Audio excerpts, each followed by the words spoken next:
Hi! Magandang araw po sa inyo lahat. Welcome to Life Guide Ministry. Ang ating paksa ngayon ay kung bakit pinalitan ang paghahandog ng mga hayop bilang sakripisyo para sa kasalanan doon sa lumang tipan. Bago ang lahat, liwanagin muna natin ano ang sakripisyong paghahandog. Bakit kailangan yon?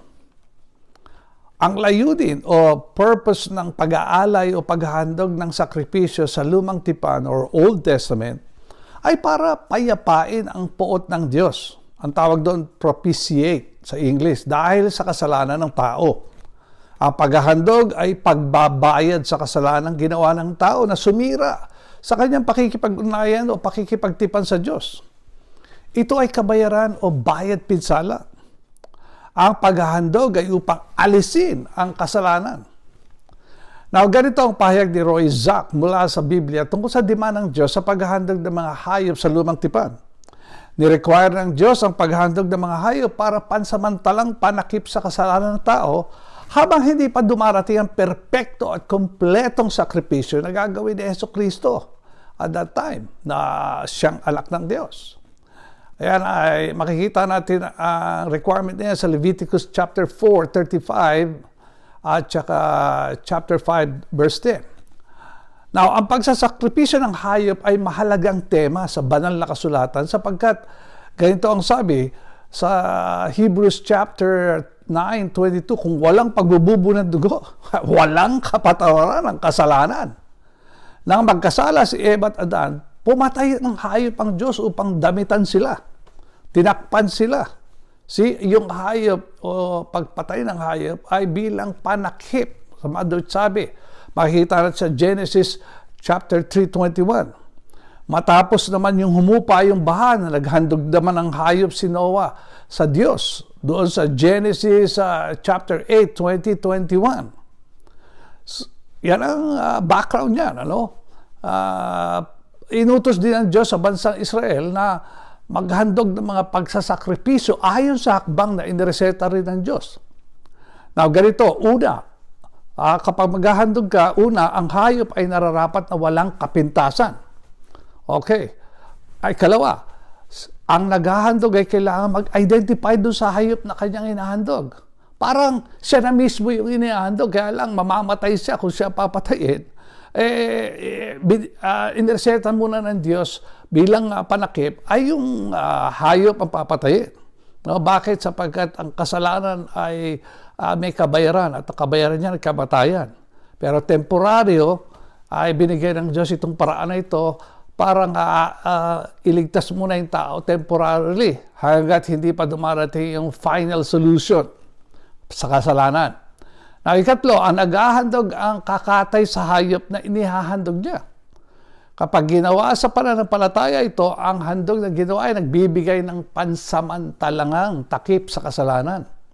Isa pa sa sakripisyo na tinawag na Day of Atonement, ipinahayag sa Leviticus 16, nagpapakita ng kapatawaran at pagkaalis ng kasalanan nito. Pero hindi permanente, temporaryo lamang sapagkat gagawin nila ito taon-taon. Ulit-ulitin ito. Again, just because the final solution has not yet come. Na yung punong pare ay magdadala ng 2 lalaking kambing para handog sa kasalanan. Isa sa kambing ay handog sa kasalanan ng Israel, Leviticus 16:15. Ang isa ay pakakawalan sa kaparangan, Leviticus 16:20-22. Ang handog sa kasalanan ay nagbibigay ng kapatawaran sa kasalanan, samantalang ang isa ay nagtatanggal ng kasalanan. Now, temporary, Ang tanong, bakit hindi na ginagawa ang paghahandog ng mga hayop ngayon sa ating panahon dito sa New Testament period? Ito ay itinigil sapagkat si Jesucristo nga ang pinakasukdulan at perpektong sakripisyo para sa kasalanan ay dumating na. Kaya ano na nga ba ang hindi tama o kulang sa pag-aalay o paghahandog ng mga hayop sa Old Testament para sa kasalanan? Ano ba yung kulang doon? Ano yung mali doon? Natunghayan natin ang mga dahilan at detalyeng pahayag ng Biblia kung bakit kailangan palitan ang mga sakripisyong handog sa lumang tipan ng kaisa-isang handog ni Jesus sa ilalim ng bagong tipan batay doon sa pahayag sa aklat ng Hebrews. Ganito ang mga dahilan na ipinahayag dito sa Hebrews chapter 10 sa Biblia, 1 to 23, kung bakit pinalitan ni Jesus ang sistema ng paghahandog sa Old Testament. Una, ayon sa Hebrews 10, hindi mapapasakdal o mapapabanal ang mga lumalapit sa Diyos ng mga paghahandog sa lumang tipan. Ganito ang sabi sa talatang 1 hanggang 2, chapter 10. Yamang ang kautusan sa lumang tipan ay anino lamang ng mabubuting bagay na darating at hindi ang tunay na larawan ng mga bagay na ito. Kailanman na hindi nito mapapasakdal ang mga lumalapit sa pamamagitan ng gayunding mga alay na laging inihahandog taon-taon. Sapagkat kung di gayon, hindi ba sana ay itinigil ng ihahandog ang mga iyon? Ibig sabihin, kung nakakaalis ng kasalanan yan, di dapat tinigil na. Ngunit dahil hindi nga panakip lamang, kaya tinutuloy yun. Kung ang mga sumasamba na nalinis ng minsan, sana ay hindi na sila nagkaroon pa ng kamalayan sa kasalanan. Ibig sabihin, nabura na sana yung kasalanan nila.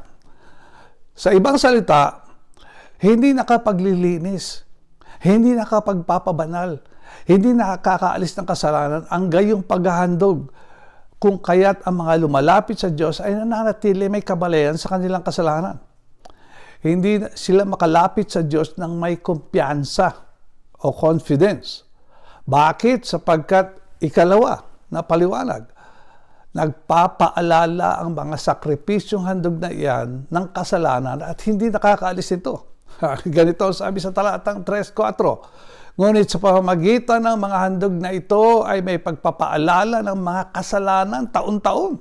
Sapagkat hindi maaaring mangyari na ang dugo ng mga toro at mga kambing ay makapag-aalis ng mga kasalanan. So ang mga sakripisyong handog sa lumang tipan ng mga hayop ay hindi nakakaalis ng kasalanan bagkus nagpapaalala ng kanilang mga kasalanan.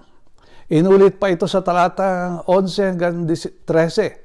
Ganito sabi, at bawat pare ay tumatayo araw-araw na naglilingkod at paulit-ulit na nag-aalay ng gayunding mga handog na kailanman na hindi nakapag-aalis ng kasalanan.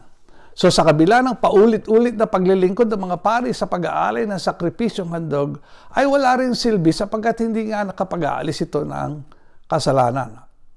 Ang susunod pang dahilan, bakit dapat alisin nga o palitan na ang paulit-ulit na paghahandog na walang saysay, ay ang ikatlong dahilan, hindi nakalulugot sa Diyos ang mga sakripisyong handog na iyon ng mga hayop. Ganito sabi sa talatang 5 hanggang 6, kaya't pagdating ni Kristo sa sanlibutan ay sinabi niya, hindi mo nais, sabi niya sa Ama, ang alay at handog, ngunit ipinaghanda mo ako ng isang katawan sa mga handog na sinusunog at sa mga handog para sa mga kasalanan na hindi ka nalulugod. Dito ipinahayag ng Panginoong Kristo kung bakit siya ipinaghanda ng Diyos Ama ng katawan. Ito ay dahil hindi nais ng Diyos Ama ang mga paghahandog sa lumang tipan para sa kasalanan. Pansamantala lamang kasi ang mga iyon. Now, ang susunod na dahilan ay nagboluntaryo si Jesus gawin ang kalooban ng Ama. Ganito sabi ni Jesus sa talatang 7 hanggang 8, kaya't sinasabi ko, narito ako, dumating upang gawin ang iyong kalooban, O Diyos.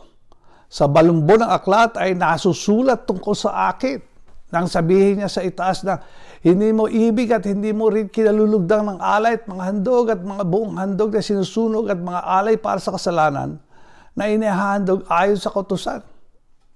So nais ni Jesus gawin ang kalooban ng Diyos Ama sapagkat nga ang mga sakripisyong handog sa ilalim ng kautusan hindi nga nakakalis ng kasalanan. Kailangan ng epektibong, perpektong sakripisyo na handog na mag-aalis ng kasalanan at hindi lamang basta magtatakip nito. Alam ni Jesus ang kalooban ng Diyos Ama. Kaya na nga ang solusyon na ipinagkaloob niya ang sarili upang ma-resolba once and for all ang problema ng kasalanan ng tao. Kailangan ng perfect sacrifice na epektibong magtatanggal ng kasalanan. Dito na nga inihayag ni Jesus ang gagawin niya. Okay? Ano yun? Itinatag ni Jesus ang bagong tipan upang alisin yung luma. Ito ang payag sa talatang 9 no, na Hebrews chapter 10. Pagkatapos ay dinagdag niya ito, narito ako'y dumating upang gawin ang iyong kalooban. Inalis niya ang una upang maitatag ang ikalawa. Okay, idinatag ni Jesus ang bagong tipan sa magitan ng paghahandog ng kanyang katawan at dugo, at ito'y minsan lamang. Inalis na ang paghahandog ng sakripisyo, mga hayop sa lumang tipan. Ito na rin ang dahilan kung bakit hindi na ginawa ang paghahandog ng mga sakripisyong hayop sa ngayon. Gawa ng naihandog na nga ang final, perfectong sakripisyo na walang iba kundi si Jesucristo doon sa krus ng Kalbaryo. Kaya nga nasabi ni Juan Bautista doon sa Juan 1:29, nang makita niya si Jesus, sabi niya, "Behold the Lamb of God who takes away the sins of the world." No? Hindi to cover the sins of the world, but to take it away. Finally, nang makita niya nga si Jesus. Ibig sabihin, ang tupa ng Diyos na nagtatanggal ng kasalanan, hindi lamang pansamantala, permanenteng pag-alis ng kasalanan sa mga sumasampalataya lamang, of course. Kung hindi ka sumasampalataya kay Jesus, hindi matatanggal pa yung kasalanan mo. Epektibo lamang yun para doon sa mga sumasampalataya. Kung ayaw mong sumampalataya, bakit ka naman mag-aasang matatanggal ang kasalanan mo? So natigil na mula noon ang paghahandog ng mga hayop. Nangyari na ito noong 70 AD, ang pagkakatigil ng pag-aalay ng mga hayop. Bakit? Nagsimula kasi ang Jewish Wars noong 66 AD. At ito ay ang direktong revolt ng mga Hudyo laban sa mga autoridad ng mga Romano. Remember, yung mga Romans ang nag-occupy noon sa Israel. At nag-revolt yung mga Hudyo laban sa Romano sa kanilang occupation. Pero dumating si Titus, no? Yung leader ng mga Romanong sundalo, legion. At kasama ang buong legion ng mga Roman soldiers, doon dumating sa northern wall of Jerusalem. Passover ng taong 70 AD. Nagtambak ng lupang pinikpik doon at nilagay ang mga battering rams at nagsimula ang siege o pagsalikop ng buong paligid ng Jerusalem upang wala nang makalabas at intayin na lamang maubusan ang mga pangangailangan ng mga Hudyo bago lubusing gupuin ang mga nasa loob. Doon lubos na natigil ang paghahandog ng sakripisyo ng hayop. Mula 73 AD at sumunod na 1,900 years, nagpatuloy ang cycle ng mga gera sa Israel. Kaya hanggang ngayon, hindi na magawa ng Hudyo ang paghahandog sapagkat pinayagan din ng Diyos na malagay sa kamay ng mga Muslim at makapagpatayo doon ng Al-Aqsa Mosque at ng Dome of the Rock o Qubat as Sakra na itinayo doon nung around 7th century. So it has been destroyed, rebuilt, and renovated multiple times. Noong 1099 AD, nabawi ng mga Crusaders ang location doon sa Israel. Ngunit na-recapture na naman ni Saladin, isang Muslim, noong 1187 AD. Kaya hanggang sa ngayon ay nasa ilalim ng administrasyon ng mga Muslim ang location na yon sa Jerusalem. Kaya hindi makapagpatuloy ang pag-aalay o paghahandog ng mga hayop. Patotoo ito na pinigilan ng Diyos ang paghahandog ng mga hayop para sa kasalanan sapagkat naihandog na nga ang final na hain, no, na si Jesucristo. Ayan. So, susunod na dahilan, pinabanal ni Jesus ang mga sumasampalataya sa Kanya magpakailanman.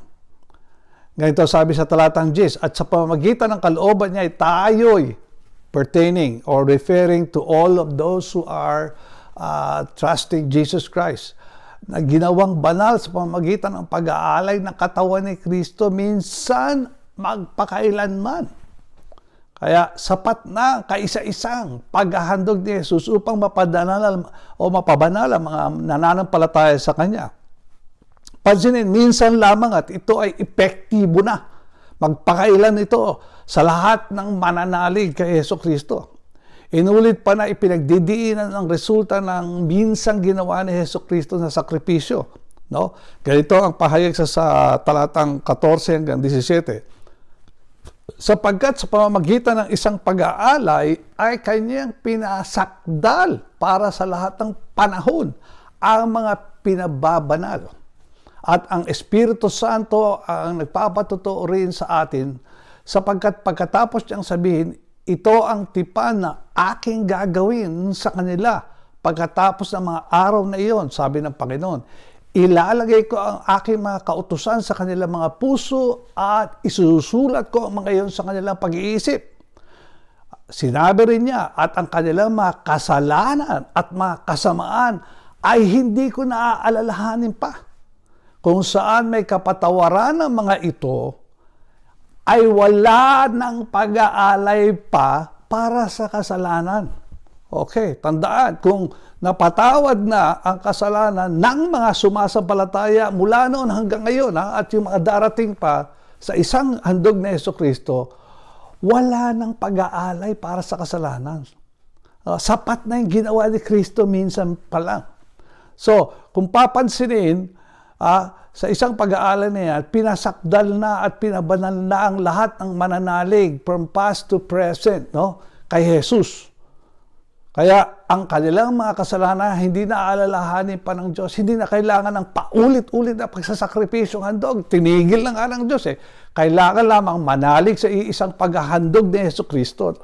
No? At ang inihahandog na lamang ngayon ng mga mananampalataya o yung sumasampalataya kay Kristo ay yung sakripisyo rin. Pero sakripisyong papuri at pasasalamat sa natapos na ginawa ni Jesucristo. Ganito sabi ni Pablo, kung ano ang iaalay ngayon na handog ng mga believers o followers ni Jesucristo. Mababasa yan sa Romans 12, verses 1 and 2. Kaya nga mga kapatid, ang mga tinawag yung mga kapatid, ibig sabihin yung mga nananalig lamang. Isinasamo ko sa inyo alang-alang sa mga kahabagan ng Diyos na inyong iaalay ang inyong mga katawan na isang handog na patay? No. Isang handog na buhay, banal na kasiyasiya sa Diyos, na siya ninyong makatuwirang paglilingkod. Huwag ninyong tularan ng sanlibutan ito, kundi magbago kayo sa pamagitan ng pagbabago ng inyong pag-iisip upang mapatunayan ninyo kung alin ang mabuti, kasiyasiya at lubos na kalooban ng Diyos. Na ano sabi? Ialay yung mga katawan natin buhay, hindi patay. Hindi na ang pag-aalay ng papataying sakripisyong hayop ang kailangan sapagkat pasin na yun. Ang kailangan ngayon ay buhay na handog. Kalugod-lugod daw sa Diyos ito ngayon. Kaya ngayon, nagsisimba tayo upang pasalamatan nga si Jesus dahil siya at ang kanyang kaisa-isang sakripisyo ng kanyang sarili ang nag-alis ng kasalanan natin at inihandog ang buhay na lamang natin ngayon at ang ating sarili sa Diyos. Tapos na ang sakripisyo ng katawan at dugo ni Jesucristo. No? Kaya susunod, matapos maghandog nga si Jesucristo ng kaisa-isa niyang sakripisyo, anong sabi? Umupo si Jesus sa kanan ng Diyos. Sinabi sa talatang 12 hanggang 13, ngunit nang makapaghandog si Kristo ng isa lamang alay para sa mga kasalanan, para sa lahat ng panahon, siya ay umupo sa kanan ng Diyos. At buhat noon ay naghihintay hanggang sa ang kanyang mga kaaway ay maging tungtungan ng kanyang mga paa. Mga kaibigan, pasilin na ipinagdidiinan na ang ginawang handog ay isa lamang. Hindi dalawa, tatlo, o ulitin pa. Minsan lamang para sa kasalanan, ito ay para sa lahat na ng panahon. Ang tandaan na wala ng paghahandog na gagawin pa ay umupo na nga si Jesucristo sa kanan ng Diyos Ama at mag-iintay na tutuntungan ng mga kaaway ng kanyang paa. Ano na ngayon na naging resulta ng natapos na handog? Ito, para sa atin, ito resulta. Sabi sa Biblia, makakapasok na sa trono ng biyaya ng Diyos ang mga pinabanal. Noon, hindi pwede pumasok sa harapan ng Diyos. Patay ka pagka humarap ka sa Diyos, sapagkat wala ka pang damit noon ng katuwiran ni Kristo. Hindi pa nahuhugasan ng kasalanan ng tao ng dugo ni Kristo. Temporaryo ng mga animal, tinatakip lang nga. Pero ngayon, pwede nang pumasok ang lahat ng sumasampalataya kay Hesus Kristo sapagkat yung dugo nga niya ang nagtanggal na nga ng kasalanan ng mga sumampalataya. Ganito sabi sa 19-23 verses, no? Kaya mga kapatid, yamang mayroon tayong pagtitiwala na pumasok sa santuario sa pamamagitan ng dugo ni Jesus na kanyang binuksan para sa atin ng isang bago at buhay na daan sa pamamagitan ng tabing sa makatuwid ay sa kanyang laman. At yamang mayroon tayong isang pinakapunong pari sa bahay ng Diyos, si Kristo. Tayo'y lumalalapit na may tapat na puso sa lubos ng katiyakan ng pananampalataya na ang mga puso natin ay winisikang malinis mula sa isang masamang budhi at nahugasan ng ating katawan ng dalisay na tubig. Panghawakan nating matatag ang pagpapahayag ng ating pag-asa ng walang pag-aalinlangan sapagkat siya'y nangako ay tapat. Ano daw ang meron tayong tagasunod at mananampalataya ni Jesus? Ganito sabi, Tatang 18, kung saan may kapatawaran na ang kasalanan, ay wala nang pag-aalay para sa kasalanan. So obvious na hindi kailangan mag-alay pa para sa kasalanan. Mayroon tayong tiwala sa makapapasok sa santuario ng Diyos, sa harap ng Diyos, sa langit, no? Sa pamamagitan ng kaisa-isang sakripisyo na ni Jesucristo. Kahit kailan. Kaya tayo nakakadiretso ngayon sa Diyos sa pamamagitan ng pangalan ni Jesucristo. Kaya nakakapanalangin tayo, nakakahingi tayo ng anuman sa Ama dahil sa pamamagitan ni Jesucristo, siya yung mediator natin. No one goes to the Father except by Jesus Christ. Kaya meron tayong bago at bukas na daan sa pamamagitan nga ni Jesus. Meron tayong pinakapunong pare sa tahanan ng Diyos na walang iba kundi si Jesucristo rin mismo. Okay, ano pa? Makakalapit tayo sa Diyos na may katiyakan ng pananampalataya na ang ating puso ay malinis na sa lahat ng dumi at budhi. No? Kaya nga pwede na tayong pumasok sapagkat pinabanal ka na. Hindi dahil sa ginagawa mo kabutihan, kundi dahil nga sa dugo ni Jesucristo na naglinis. Tayo'y wala nang pag-aalinlangan sapagkat tapat nga ang pangako ng Diyos, hindi nagsisinungaling ang Diyos. Sa pamamagitan ni Kristo ay nabayaran na kasi ang kasalanan. Pinayapa na mismo ni Jesus ang puot ng Diyos sa paghahain ng kanyang sarili para sa ating kasalanan. Siya yung pumayapa sa galit ng Diyos dahil hinihain niya nga yung sarili niya. Hindi pwede ang hain ng tao, hindi pwede ang hain ng hayop, hindi pwede ang mga paulit-ulit na gawain sa simbahan. No? Isa lamang ang nagbigay sa atin ng kalinisan at kapatawaran at katuwiran at yan ay si Jesus. O kaya wala nang kailangan paghahandog ng sakripisyo. No? Ang tanong ngayon ay bakit pa ginagawa ang paulit-ulit ng paghandog na ito ng isang iglesia sa ngayon? Ano ang layunin ng iglesyang ito na paulit-ulit na pagsasakripisyo kung naisakatuparan na pala ni Jesus yung problema laban sa kasalanan sa kanyang isang paghahandog sa krus? Kung sa isang sakripisyo ni Jesus ay nabayaran ang kasalanan ng mga taong nananalig sa kanya bilang tagapagligtas at nagsisi na sila ng kasalanan, what for ang ginagawang sakripisyo ng iglesyang ito? Kung ang paghahandog ni Jesus ay tagumpay na at inalis na at pinatawad na yung mga nagkasala na nanampalataya sa Kanya, saan pa nga ba ang dahilan? Ginagawa pa ito ng iglesyang ito. Inutos nga ba ito uli ni Jesucristo na mag-sakripisyo pa uli? Now, maaring tanong nyo, sino iglesia ba ang tinutukoy ko? Mga kaibigan, huwag naman sana tayong magagalit, no? Kung banggitin ko ang isang iglesia na gumagawa nito. Marami akong kamag-anak na nabibilang sa iglesyang ito at mahal ko sila at mahal din sila ng Diyos bilang taong ginawa niya. Pero dahil sa sinabi ko mahal ko sila, nararapat lamang na ipaalam ko sa kanila ang katotohanang pahayag ng Biblia tungkol sa bagay nito. Sapagkat kung hindi ko ihahayag, pinababayaan ko silang mapahamak. Hindi ako mapayag na mapahamak sila dahil mahal ko nga sila. Mahal sila ng Diyos.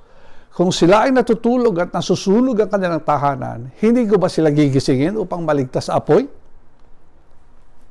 So, palagay ko ganun din kayo.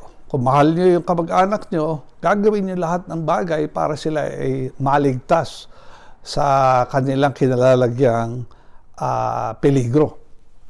So ano ba ang pagsasakripisyo na ginagawa pa ngayon ng iglesyang ito na hindi batay sa ating binasa sa aklat ng Hebreo tungkol sa pagsasakripisyo ni Jesus? Muli, ito ay hindi ko inimbento ha. Ito ay batay sa official publication ng iglesyang ito at babanggitin ko yun. Kaya ikukumpara ngayon natin yan, yung kanilang official na publication doon sa pahayag doon sa Biblia.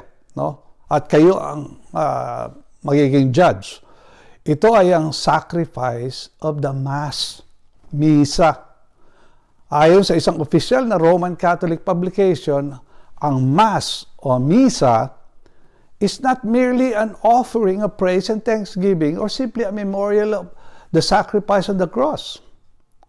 Ayon sa kanila, it is a propitiatory sacrifice which is offered for the living and the dead for the remission of sins and punishment due to sin as satisfaction for sin and for other necessities. Ang reference kong napagkunan dyan ay yung www.therealpresence.org, isang Catholic publication. Ano ang mali sa sakripisyo ng Mass or Misa? Bakit ba tinawag ito na true sacrifice? Because, ang paliwanag nila, in the Mass, the same Jesus Christ who offered Himself on Calvary, si Yesu Cristo, na nag-offer ng sarili niya sa Calvary, ay ino-offer na naman daw niya uli ang sarili niya dito sa altar na habang ginagawa ang misa. Makatuwid, ang sinasabi, ang ginawa ni Cristo sa krus at Kalbaryo ay siya rin ginagawa ni Jesus mismo sa mga paghahandog ng sarili sa altar ng misa. Now, ibig sabihin, ang ginagawang pagmimisa or sacrifice ng Roman Catholic priest ay pareho ang layunin at iisa daw sa ginawa ni Cristo. Now, ang tanong, bakit kailangan gawin yun? Ayon sa kanila, the priest is the same Jesus Christ, whose sacred person the ordained priest represents and whose name he offers the Eucharistic sacrifice. Ibig sabihin, ang mga pari ng iglesyang ito ay alter Cristo. Siya ang pari mismo ang tumatayong Kristo na siyang gumagawa ng sakripisyo. Ganito pa ang pagkukumpara nila, no? Sa pagkakapareho at pagkakaiba ayon sa Roman Catholic publication. Ang biktima daw ay iisa. Sino? Si Yesu Cristo pa rin. In His human nature. With His true body and blood and His human free will. Only the manner of offering is different. On the cross, the sacrifice was bloody. Doon sa cross, madugo. Pero sa misa, hindi daw madugo sapagkat si Kristo daw ay nasa glorified state na. But the heart of sacrifice is voluntary. Total offering of oneself to God. Si Kristo daw is making this voluntary offering again in every Mass, signified by the separate consecration of the bread and wine in the body and blood of Him, Christ, the Redeemer. Now, mga kaibigan, ang tanong lamang, kailan at saan nagboluntaryong muli ang Panginoong Hesukristo na ihandog ang sarili at isakripisyo muli ang sarili sa misa o sa bawat misa na paulit-ulit na inihahain ng mga pare sa kanilang pagmimisa. No? At ito daw ay ang pag-offer niya ng sarili sa tinapay at alak na gamit sa bawat misa na inuulit-ulit araw-araw, libo-libong araw na ang nangyayari mula pa noon hanggang sa ngayon ay paulit-ulit yung misang yan at paulit-ulit ding in-offer daw ni Jesucristo ang sarili niya para palitan yung tinapay at alak ng sarili niyang dugo at katawan. Now, hindi ba nabasa natin sa aklat ng Biblia na minsan lamang ang paghahandog ni Jesus at tapos na? Kaya nga sinabi niya sa krus ng Kalbaryo, it is finished. Sinabi ni Jesus bago siya mamatay, tapos na. Kaisa-isang handog niya. Na ipinahayag din ng Roman Catholic publication kung bakit ang misa ay propitiatory o pampalubag ng pot ng Diyos. Kaya ito pagkakapahayag. For this reason, just as Christ washed away our sins with His blood on the altar of the cross, the sacrifice of the Mass is also truly propitiatory. Ganon din daw ang misa. Kung propitiatory o nag-alis ng kasalanan ng tao yung pagkamatay ni Kristo doon sa cross, gayon din daw nag-aalis ng kasalanan or nagpapalubag ng loob ng Diyos yung pag-sacrifice ng misa. Now, sino ba nagsabi nito? Ito ay nababatay doon sa Council of Trent, Doctrine on the Most Holy Sacrifice of the Mass at the Sacrifice of the Mass. Ito ay pinahayag doon sa www.catholiceducation.org. Sa mga katwid, yung ginawang pagmimisa o ginagawang pagmimisa ay inihahantulad sa ginawa ni Kristo sa krus at totoo daw itong nakapagpapalubog ng poot ng Diyos o natawag natin propitiatory. Ang tanong, totoo ba ito? Ano ang batayan ito? Saan kinuha ito? Mga minamahal na kaibigan, kamag-anak, kapatid, no? Ang tanong ay kung sinabi nga sa aklat ng Hebreyong, sa Biblia, na ipinahayag na tinapos na ni Jesucristo once and for all ang paghahandog sa minsanang sakripisyo niya sa krus, bakit kailangan ulit-ulitin na naman ang pagsasakripisyo? Mayroon ba tayong mababasa sa New Testament na inutos ni Jesus na ipagpatuloy pa ang pagsasakripisyong paulit-ulit? Tinanggal na nga niya, pinigil na nga niya yung pag-aalay doon sa Israel. Bakit naman ngayon ay itinutuloy naman ang iglesyang ito? Hindi ba't inalis na ni Jesucristo to sapagkat nga hindi nakapag-aalis ng kasalanan? Ang masapa pa nito, o masama, lumalabas pa na inuutusan pa ng pare, alter Cristo. Inaangkin pa niya, siya yung kapalit ni Kristo. Ang Panginoong Jesucristo na tuwing i-consecrate ang hostia, no? Itinataas ng pare yung hostia sa misa, ay inuutusang gawin ni Kristo na ito ang maging totoong laman at dugo niya, ni Jesus. No? At ito ay tinawag na sa doktrinang transubstantiation. Now, saan sa banal na kasulatan, inutos ni Jesus na gawin ito o na susundin niya yung pare, bababa siya mula sa pagkakaupo sa langit sa lahat ng misa na ginagawa sa buong daigdig, araw-araw, milyon-milyon na, at gawin ang tinapay at alak na laman at dugo niya tuwing pagmimisa ang pare. Ang sinabi ni Jesus sa krus nung siya ay nakapako na nga, it is finished o tinapos na, kumpleto na, bago siya namatay. Yung pagsasakripisyo. Ibig sabihin, tapos na. Bakit kailangan pang igid uli ng iglesyang ito ang pagsasakripisyo ng misa kung gayon? Ang perpektong handog ni Jesus ng sarili ay nag-alis ng kasalanan ayon sa binasa natin sa Hebrews 10. Pagkat nga hindi ang paulit-ulit na paghahandog ng misa ay hindi nakakaalis ng kasalanan. Walang sinabi si Kristo na gawin yon. Ang mahirap pa nito, mga kaibigan at mga kapatid, ang implikasyon ng paghahandog ng misa bilang sakripisyo ay insulto sa Diyos at sa Panginoong Jesucristo. Bakit? Sapagkat dahil sa pagsasakripisyo ng misa, para mo sinasabi na hindi pa tapos at kulang pa ang ginawa ni Jesus sa krus na sakripisyo. Sinasabi nga ni Jesus na tapos na nga, bayad na ang kasalanan sa pamamagitan ng isang handog. Ang gagawin na lamang kasi ay manalig sa ginawa ni Jesus at ihandog mo na lamang ang iyong buhay sa Diyos bilang buhay na alay sa pagpupuri at pasasalamat at pagsisilbi sa Diyos at iwan na ang makasalanang pamumuhay. Sa New Testament, nagsisimba tayo upang i-celebrate ang natapos na ginawa ni Kristo sa krus at para magpasalamat at magpuri sa Diyos at kay Kristo. Hindi para maghandog pa ng sakripisyong paulit-ulit. Nagko-komunyon tayo para alalahanin ang ginawa ni Jesus. Hindi para alalahanin pa ang kasalanan.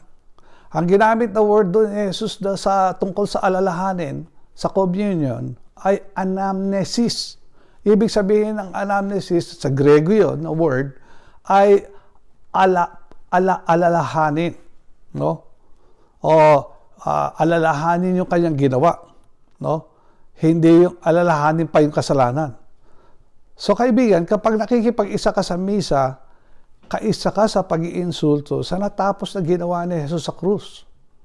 Lalo mo lamang ginagalit ang Diyos imbes na patawarin ang kaso mo. Hindi mo inaalis o binabawasan ang kasalanan mo. Dinadagdagan mo pa sa nakikisa ka sa pag-insulto sa natapos na ginawa ni Kristo. Gusto mo pang paulit-ulitin ang bagay na iyon, namantalang wala namang inutos ang Diyos doon. Ang pananalig mo sa natapos na ginawa ni Kristo sa krus ang mag-aalis ng iyong kasalanan, hindi ang pakikiisa sa misa na inimbento lamang ng tao at malayo sa sinabi ni Jesus. Kaya kaibigan, nasa sa iyo ang desisyon. Huwag mong isipin na sinisiraan o ginugulo ko lamang ang iyong paniwala. Nakataya kasi ang iyong kaluluwa kung hindi mo i-examinin ang iyong pinanghahawakang paniwala.